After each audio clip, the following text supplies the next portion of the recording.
Hey guys, welcome back to Angry Mack Adventures. Man, it's been a couple of weeks since we've done a boat restoration episode, but we're back at it again today.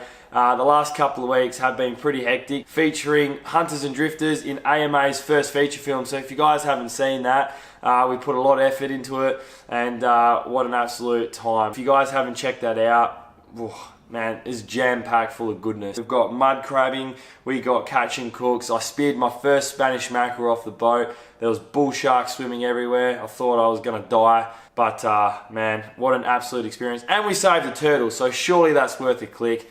I'll throw it up here in the link and the tab, so if you guys wanna check that out a little bit later. But let's get straight into this episode. What are we doing today? Well, Cameron, huge shout out, thank you so much for hooking us up. But we have got the Lowrance HDS9 that we're installing, the old sounder that was in the boat. We're going to be upgrading that and putting this in. Jam-packed episode today. Just before we get into it, I just want to say a huge thank you to you guys. I believe that we've just hit 3,000 subscribers. That is just crazy. So thanks for all you guys being on board, liking, subscribing, commenting. It's been awesome. I think the boat restoration's almost got 250,000 views all up. So, man, absolutely stoked. So, bigger and better from here. All right, let's get into it.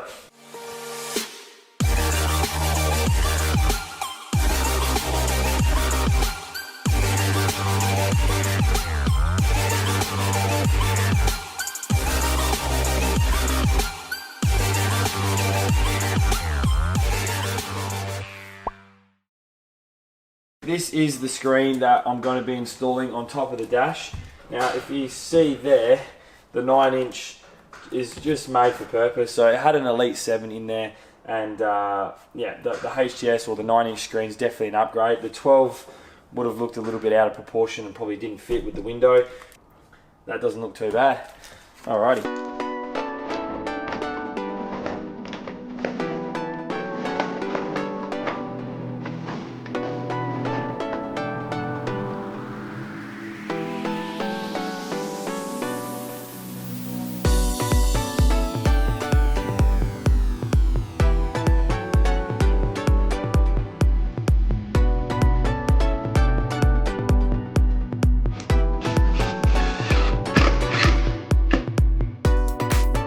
Alright, so the bracket's now all installed.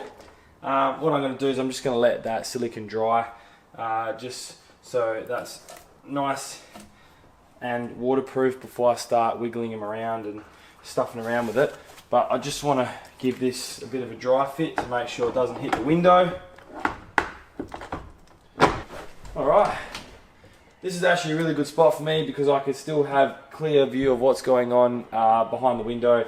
And of course I've got a clear view of the display, so that sits really nice with the dash as well. I may as well just leave it there for now so it doesn't get scratched up in the boat. I might do the wiring last just so I can give the silicone a chance to dry.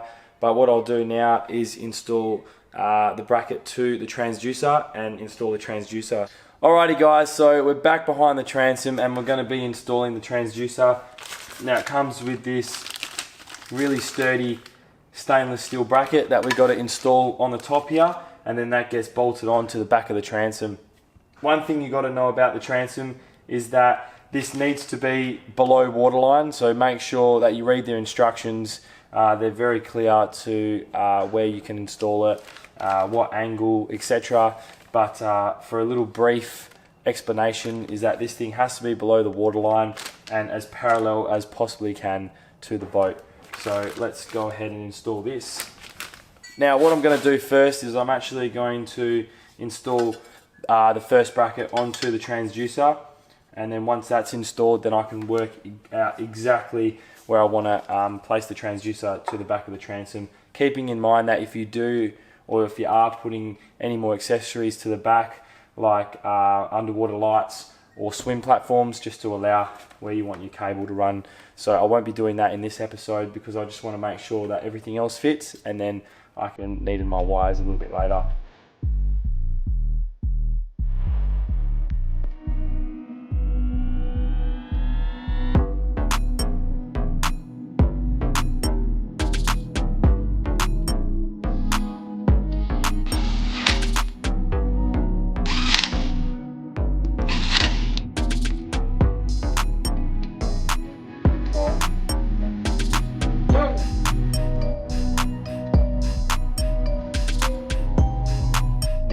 comes the fun part, screwing into your brand new transom.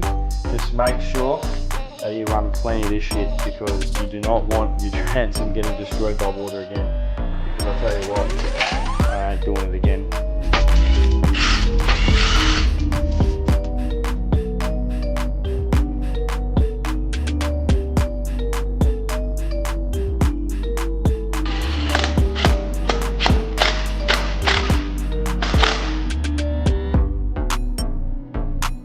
Alright, so that's it for the transom bracket. Now the last step is to just install the transducer to the bracket, and that comes with just the supplied nuts and bolts.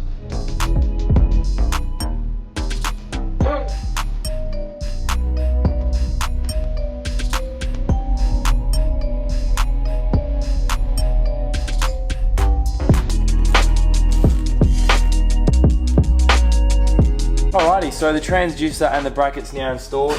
That ain't going anywhere, that's nice and solid.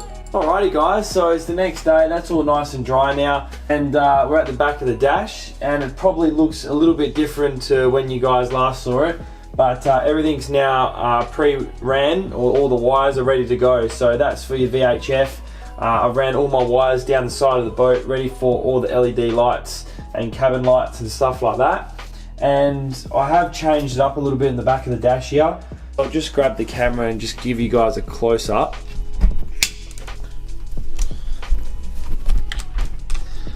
Alrighty, so this is what we're working with. Everything's now pre-ran, and just try to make it as neat as I can, and that's what we've come up with.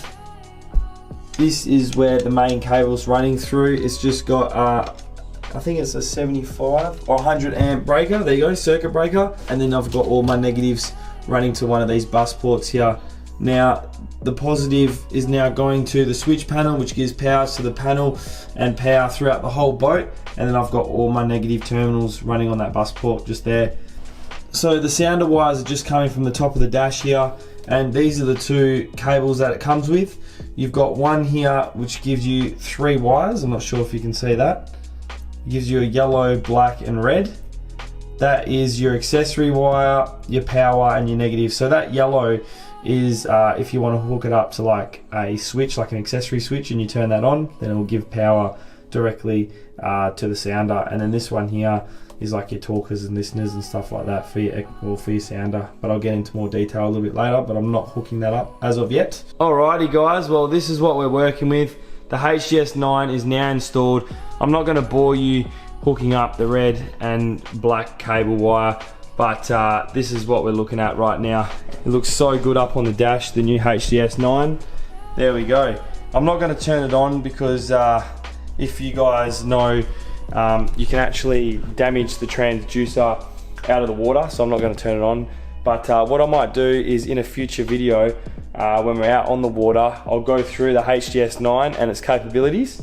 That's definitely something that we'll be doing in the future, because the new sounders are just crazy what you can do with them at the moment. So that is what we're looking at.